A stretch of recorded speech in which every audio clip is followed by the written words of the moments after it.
우리 배락교회 성도 여러분, 지난 한 주간도 평안하셨습니까?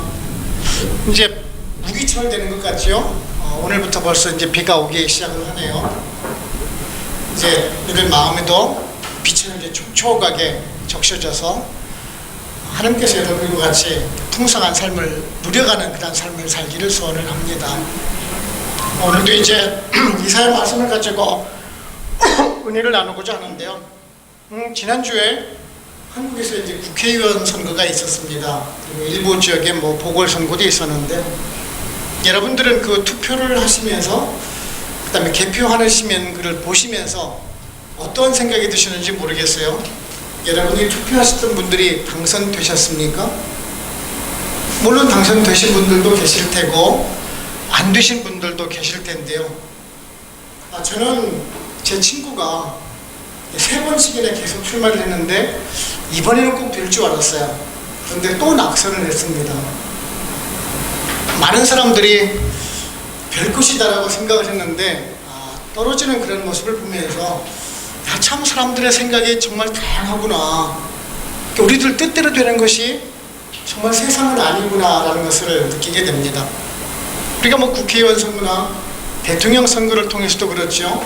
사람들의 마음이 다 같지가 않다는 것을 느끼게 됩니다. 우리가 세상을 이끌어가는 것 같은데에도 불구하고, 우리가 세상을 만들어가는 것 같은데에도 불구하고 아니더라는 말입니다. 즉 세상을 이끌어 나가시는 것은 하나님이시다라는 것이에요. 오늘 이사야가 우리들에게 전해주고자 하는 말씀이 바로 곧 그러한 것입니다. 오늘 말씀을 보시게 되면은 바벨론의 멸망에 대해서 말씀하고 있는 것을 보게 됩니다. 사실 오늘 이 바벨론의 멸망에 대해서 말씀하고 있는 사항은요, 이사야가 죽고 나서 거의 150년 뒤에 일어날 일들입니다. 그럼에도 불구하고 아주 눈에 보이듯이 생생하게 전해주고 있는 것을 보게 됩니다. 바벨론이라는 나라가 아직 강대국이 되지도 않았을 때이고, 그때 당시 이제 강대국이라고 하면은 아수르라든지 아니면 애굽을 생각할 때였었습니다. 바벨론은 그저 그냥 작은 소도시에 불과할 때였었습니다. 그럼에도 불구하고 그 바벨론이 그 남유다를 멸망을 시키고 그 바벨론마저도 멸망을 시킬 것을 예언하고 있는 모습이 바로 곧 오늘의 말씀인 것입니다. 우리가 계속 1장부터 살펴보고 있는데 1장부터 12장까지는 그 범죄했던 북이스라엘과 남유다에 대한 심판의 모습, 그리고 남은 자에 대한 하나님의 회복의 말씀, 메시아의 오심에 대해서 권면을 해주었습니다. 근데 오늘 보는 이제 13장부터 22장까지를 보시게 되면은요, 그 이방 나라, 이방 민족 10개의 나라에 대한 심판을 예언하고 있는 모습을 보실 수가 있습니다. 하나님을 의지하지 않고 그 우상을 숭배했던 그 이스라엘 백성들을 심판하시기 위해서 이방 나라를 사용을 하셨어요. 그런데 그 이방 나라를 지금 이제 다시 또 심판하시겠다라고 하는 말씀을 보시게 됩니다. 우리 많은 사람들은 그래요. 어느 한 나라가 강성하게 유지되는 것은 군사력이라든지 경제력이 있을 때 그 나라가 부강하다라고 생각을 합니다. 물론 그러한 군사력이라든지 경제력이 그 나라를 어느 정도 부강할 수가 있습니다만은 그것이 그 국가의 흥망성쇠를 좌지우지를 하지 않는다는 것이에요. 오직 나라를 이끌어 가시고 역사를 주관하시는 분은 여호와 하나님밖에 없다라는 사실입니다. 그래서 온 우주를 주관하시는 그 여호와 하나님만 우리가 바라보면서 또한 찬양하고 만방의 백성들이 찬양해야 될 분이 오직 여호와 하나님밖에 없다라는 것을 지금 이사야 선지자는 말씀을 해주고 계시는 것입니다. 오늘은 이러한 말씀을 살펴보면서 우리들에게 또한 어떤 의미를 주는지 한번 알아보도록 해보겠습니다. 첫째는요, 세상의 역사는 하나님의 주권 아래에 있다라는 사실입니다. 말씀 1절을 보시면 아모스의 아들 이사야가 바벨론에 대하여 받은 경고라라고 말씀하고 있습니다. 이제 오늘부터 살펴보게 되는 이 13장 1절부터 14장 23절까지를 보시게 되면은 바벨론에 대한 권면의 말씀이 있습니다. 바벨론에 대한 멸망에 대해서 지금 예언하고 있는 모습을 볼 수가 있는데요. 이방 나라 그 10개의 나라에 대해서 멸망할 것을 말씀하시면서 제일 먼저 바벨론에 대해서 말씀하고 계세요. 사실 바벨론보다 멸망한 나라는 아수르라는 나라입니다. 그 바벨론을 통해서 아수르를 멸망을 하게 되죠. 그럼에도 불구하고 지금 이사야 선지자가 바벨론을 먼저 말씀하고 있는 것은 뭐냐면은 그 하나님의 선민 백성 이스라엘 민족과 가장 밀접한 관계가 있는 나라가 바벨론이기 때문에 지금 그 바벨론에 대해서 먼저 언급을 하고 있는 것을 보실 수가 있습니다. 우리가 이 말씀을 살펴보기 전에 이 바벨론에 대해서 한번 우리가 살펴볼 필요가 있습니다.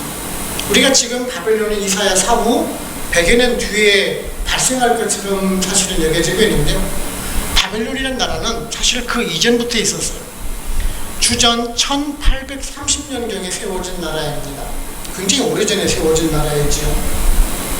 이사야가 말씀을 전할 때가 주전 약 한 710년, 720년 그때쯤입니다. 즉 이사야 전 1100여 년 전에 이미 생성됐던 나라가 바벨론이라는 나라입니다.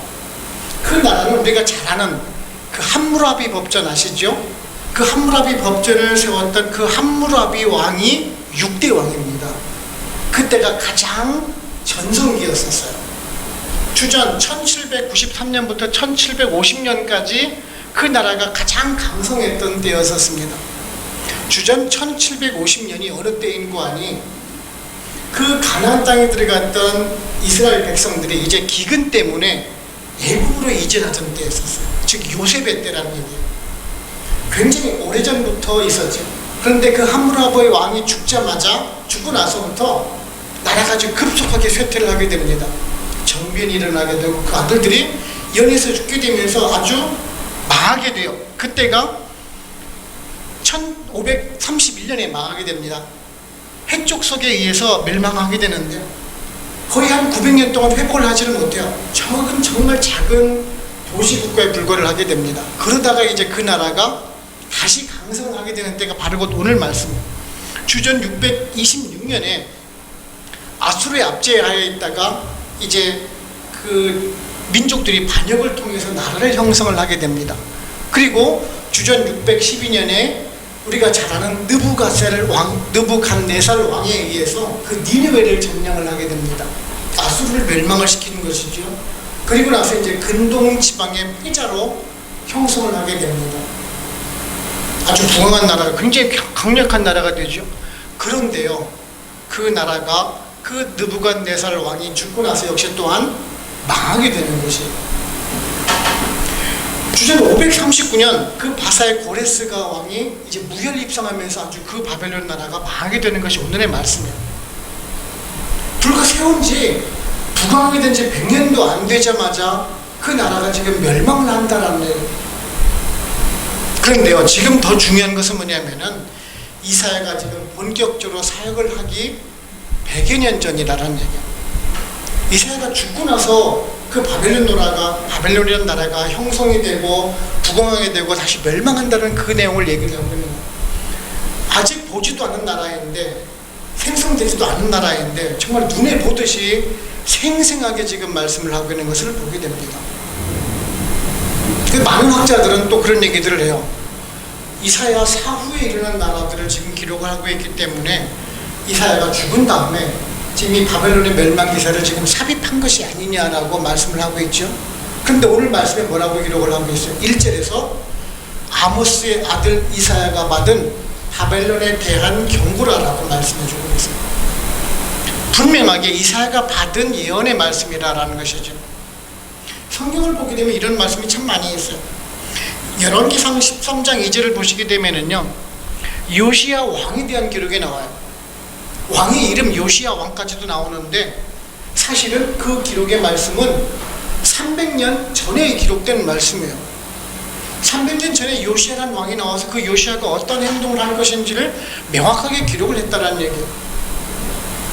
무슨 얘기냐 하면은 성경의 모든 기록은 하나님의 영감으로 기록된 책이라는 말씀이에요. 한치 오차도 없이 그대로 이루어지는 것을 볼 수가 있어요.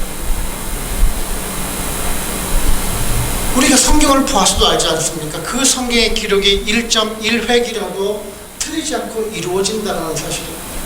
그 말씀 그대로 예수 그리스도가 오셨고 이제 다시 또한 예수 그리스도가 오셔서 이 세상을 다시 또 구원해 주실 거라는 사실이에요. 우리는 그 사실을 믿고 살아가는 사람들입니다. 사실 우리는 정말 한 치 앞도 모르면서 살아가는 사람들이죠. 오늘 무슨 일이 일어날지, 내일 무슨 일이 일어날지를 모르는 사람 속에 살아가요. 그렇지만 지금 우리가 이러한 모르는 상황 속에서라도 하나님께서는 그 하나님의 섭리를 지금 이끌고 가시는 그 과정 중에 하나라는 것이죠. 하나님께서 이 교회를 세우신 것, 여러분들을 구원하시고자 하는 것, 여러분들을 지금 이곳에 불러서 이곳에서 예배를 드리는 것조차도 하나님의 그 섭리 계획 속에 있다는 것이죠. 우리는 단지 그것을 모를 뿐이라는 것이에요. 그래서 우리는 그 하나님의 섭리 계획을 믿고 따라가는 삶이 되어야 합니다. 하나님의 그 선하신 계획을 믿고 그 하나님의 섭리에 맞추어서 살아가는 삶을 살아갈 수 있는 또한 저와 여러분들 되시기를 바랍니다. 두 번째는요, 교만한 마음이 하나님의 심판을 받는 법이라는 것이에요. 말씀 5절을 보시면 우리가 먼 나라에서 하늘 끝에서 왔으며 곧 여호와와 그의 진노의 병기라 온 땅을 멸하려 함이로다라고 말씀하고 있습니다. 이 지금 바벨론이 멸망하는 모습을 아주 구체적으로 지금 설명하고 있죠. 즉 바벨론은 하나님의 심판을 받아서 멸망을 하게 된다는 것입니다. 하나님께서 섭리가 있어서 그 바벨론을 다시 일어나게 해주셔서 정말 강대국이 되게 해주셔서 그 강대국의 힘으로 말미암아 그 죄악에 빠져 살던 남유다를 멸망하는 그 도구로 썼더라면, 하나님의 선하신 도구로 사용이 됐더라면 그 나라를 축복해 줘야 되는 것 아닙니까? 그렇죠? 그런데도 불구하고 지금 그 바벨론을 멸망시키시겠다라는 것이요. 왜요? 그 이유가 무엇이겠습니까? 바로 곧 그 바벨론의 교만 때문에 그렇다라는 것입니다. 바벨론을 강하게 해주신 것이 누구 때문에 강하게 해주셨냐라는 것입니다. 하나님의 섭리와 은혜 가운데 바벨론이 강하게 된 것 아닙니까? 그래서 하나님의 선하신 도구로 사용이 된 거예요. 하나님의 은혜를 주셔서 유다의 백성들을 치는 그 도구로 사용해 주셨으면은 그 하나님께 쓰신 그 도구에 맞게끔 하나님에 대한 감사함을 여기면서 겸손한 삶을 살아야 되는데 바벨론이 그렇지를 못했다는 것입니다. 내가 강성이 있으니까, 내가 우리들의 경제력으로, 내가 가진 그 군사력으로 그 남유다를 멸망시켰고 아수르도 멸망시켰고 이웃 나라들도 점령을 한 것이 우리들의 힘이야. 그런 교만함이 앞섰다는 것입니다. 하나님을 모르고 하나님을 잊었던 것이 그들의 멸망의 원인이었다라고 말씀해주고 있는 것입니다. 하나님의 도구로 사용되기 위해서 택하신 민족인데 그렇다면 좀 더 겸손하게 행해야 됐었는데 그렇지는 못했다라는 것이죠. 우리들 주변을 보게 되면은 악인들이 세력을 잡고 있는 모습을 참 많이 보실 수가 있어요. 우리가 국회의원 선거라든지 대통령 선거를 통해서도 알죠. 우리나라를 얘기하는 것이 아니라 이런 아프리카 같은 나라들, 후진국에 있는 나라를 보게 되면은 그런 생각들을 하죠. 아니 저렇게 악한 사람이 어떻게 왕이 되거나 대통령이 될 수 있을까? 저 나라 국민들은 도대체 생각이 있는 거야 없는 거야? 왜 저런 사람을 뽑아서 왜 그런 후진국에서 벗어나지 못하고 왜 그런 모습을 보이냐라고 하지요. 투표도 조작을 해가면서 대통령이 되지요. 우리는 그런 모습을 굉장히 의아하게 생각을 해요. 하나님 도대체 뭐 하시는 분이시냐? 하나님의 진리가 어디 있느냐, 공의가 어디 있느냐라고 생각을 합니다. 하지만 그것조차도 하나님께서 끌고 가시는 과정이다라는 것입니다. 그 악인들을 사용하시기 위해서 하나님의 뜻을 이루어가는 과정이라는 말씀이에요. 만일 바벨론이 정말 하나님의 뜻에 순종하는 삶을 살았다면 그 바벨론을 멸망시켰을까요? 아니겠죠, 그죠? 근데 바벨론은 그렇지를 못했다는 것이죠. 요한계시록 17장 5장을 보시면요 이렇게 말씀하고 있어요. 그 이마에 이름이 기록되었으니 비밀이라 큰 바벨론이라 땅의 음료와 가증한 것들의 어미라 하였더라. 요한계시록에서 그 바벨론에 대해서 아주 가증한 것이다라고 얘기를 하고 있어요. 그 바벨론 나라가. 이사야서 47장 8절 그 뒤에는 말씀 보면 이렇게 얘기를 하고 있어요. 그러므로 사치하고 평안히 지내며 마음에 이르기를 나뿐 아니라 다른 나 외에 다른 이가 없도다. 나는 과부로 지내지도 아니하며 자녀를 잃어버린 일도 모르리라 하는 자여, 너는 이제 들을지어다. 즉 나는 지금 잘 먹고 잘 살고 있으니까 나를 칠 자가 없다라는 말이에요. 나를 건들 수 있는 사람은 아무도 없다라는 그런 교만함이 아주 충분했다라는 것이에요. 그래서 하나님께서 그 바벨론을 치셨다라고 말씀하고 있는 것입니다. 자신들의 힘이 강성해서 그 아수르를 점령을 했고 유다를 점령을 했고 그 근동지역의 강자가 되었다라는 것을, 그 교만함을 가지고 살았다라는 것이에요. 하나님을 모르고 하나님을 잊고 살은 그 결과가 결국은 심판을 받았다는 것이에요. 오늘은 또 그런 교만들을 정말 참 많이 보곤 합니다. 자신이 예수님과 같은 지위에 놓은 그러한 종교 지도자들도 있습니다. 종교를 정치판에 끌어들이는 그러한 종교 지도자들도 있어요. 자신이 교회를 부흥시켰다라고 아주 자랑하면서 나 때문에 교회가 부흥됐다라고 하는 그러한 대형교회 목사님들도 있습니다.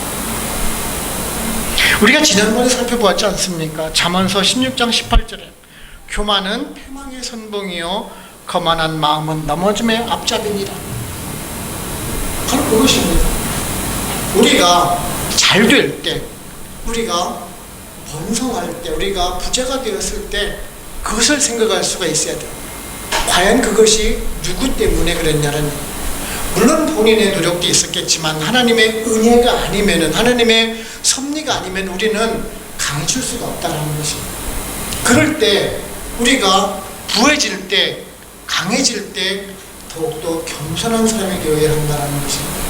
하나님의 은혜로 내가 이렇게 잘 살고 있고, 하나님의 은혜 가운데 보호받고 있고, 하나님의 은혜 가운데 내가 강성하게 됐다라면 그 은혜를 알고 더욱더 겸손하게 살아갈 수 있는 그 마음을 저와 여러분들이 가져야 한다는 것입니다. 세 번째는요, 아무리 강한 자라도 하나님 앞에서는 나약한 사람에 불과하다는 것입니다. 8절을 보시면 그들이 놀라며 괴로움과 슬픔에 사로잡혀 해산이 임박한 여자 같고 고통하며 서로 보고 놀라며 얼굴이 불꽃 같으리로다 라고 말씀하고 있어요. 6절부터 8절까지를 보시게 되면은 이 바벨론의 그 심판이 임할 때 그 두려움이 어떤지에 대해서 아주 잘 말씀해 주고 있어요. 아주 공포감, 두려움, 초조감, 근심, 이런 모습들이 지금 기록되고 있는 모습을 볼 수가 있죠. 정말 어쩔 줄 모르는 바벨론의 사람들의 모습이 기록이 되고 있어요. 이사야가 이 말씀을 지금 예언할 때에는 사실 바벨론이 정말 작은 도시국가에 불과할 때, 바벨론의 나라 이름조차도 사람이 잘 모를 때라는 거죠. 그런데 하나님께서 심판의 도구로 사용되어질 때 그 바벨론은 최강대국이 됩니다. 어느 누구도 넘볼 수 없는 그런 강대국이 돼요. 자, 이사야의 사후에 그 바벨론이 초강대국이 되어서 그 나라들을 군림을 할 때 과연 이사야서의 이 말씀을 읽는 독자들은 그 바벨론에 대해서 무슨 생각을 가졌을까요? 오늘 모습은 6절부터 8절까지 나오는 그 두렵고 초조하고 떨리는 그 모습을, 그 바벨론 사람들의 모습을 보면서 연상을 했겠느냐는 얘기예요. 아니겠지요. 아수르를 짓밟고 유다를 아주 그냥 철저하게 짓밟는 그런 모습을 보면서 잔인했던 그 강하던 바벨론 사람들의 모습을 보면서 오늘 말씀을 이해를 못했겠지요. 그리고 나서 이제 또 50년 뒤에 다시 또 이 말씀을 또 보았을지도 있겠지요. 그때 가서야 이제 깨닫게 되겠지요. 아, 하나님의 말씀이 그대로 이루어지고 있구나. 그 공포에 떨면서 철저하게 멸망을 당했던 그 강성했던 나라가 바벨론이 철저하게 짓밟힘을 당하는 그 모습을 보면서 아, 하나님의 말씀이 이제 신실하게 이루어지구나라는 것을 그때서야 알게 되지 않겠습니까? 오늘 말씀 18절에 얘기했죠. 손에 힘이 풀리고 마음이 녹고 괴로움과 슬픔에 젖은 얼굴을 이제 그 하는 모습을 봤다는 얘기예요. 하나님의 말씀이 그 현실 가운데 이루어지는 그 예언의 모습을 본다는 것입니다. 그렇게 강하던 바벨론이 하나님 손에 의하면은 아주 나약한 사람에 불과하다라는 것입니다. 오늘날도 마찬가지죠. 세상에 있는 권력자들 모든 것을 다 가질 듯 지배하실 듯하게 살아가죠. 세상의 모든 부를 자신 혼자 다 가지려고 하는 그러한 독재자들도 많이 보게 됩니다. 그런 모습을 보면서 우리는 그러죠.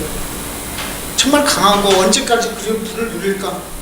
하지만 오늘 말씀 보면서 분명하게 깨닫지 않습니까? 하나님의 섭리는 살아있구나. 하나님께서 그 역사하실 때 그들이 얼마나 처참하게 몰락의 길을 갈 것이다라는 것을 우리는 또한 예상하고 있지 않습니까?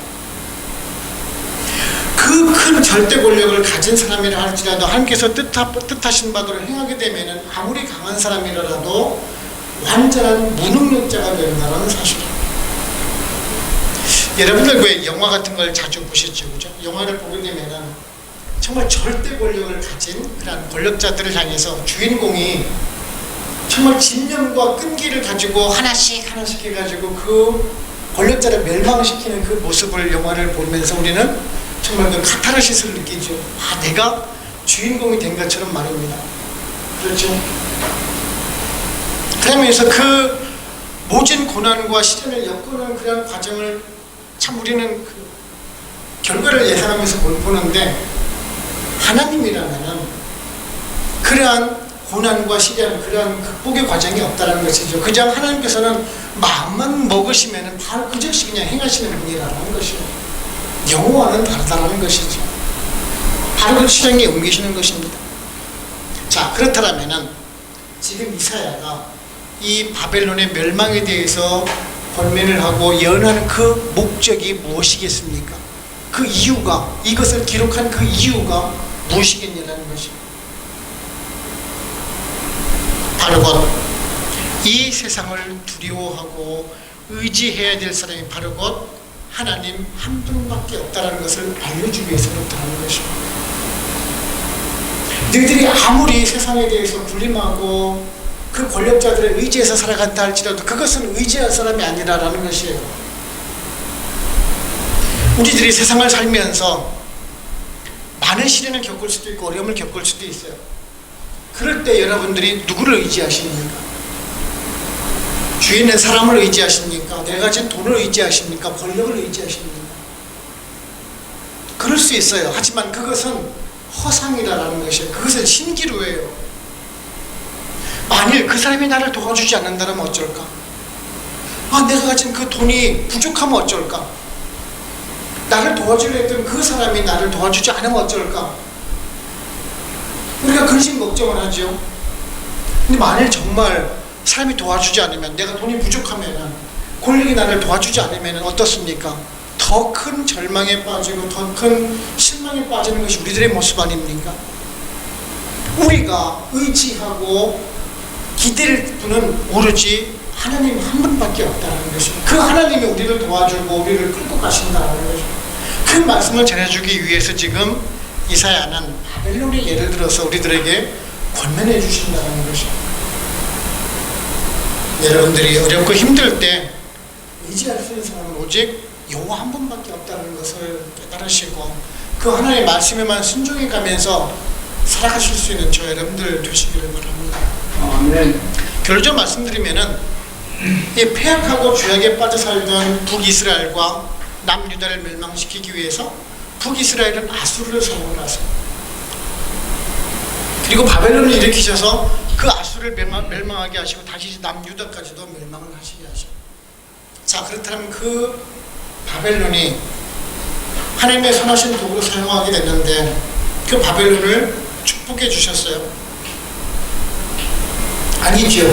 성경을 보게 되면은 메대와 바사를 통해서 또한 그 바벨론을 멸망을 시켜요. 자, 그렇다면 하나님의 도구로 사용된 그 메대와 바사를 또한 하나님께서 축복해 주셨습니까? 물론 고레스 왕은 하나님의 은혜를 입고 나서 영원한 삶을 살았어요. 근데 고레스 왕이 죽고 나서 메대와 바사는 역시 또한 하나님의 중요한 심판을 받게 됩니다. 자, 그렇다면 하나님께서 도구로 사용을 하시고 쓸모가 없으시면 그냥 버리시는 분이십니까?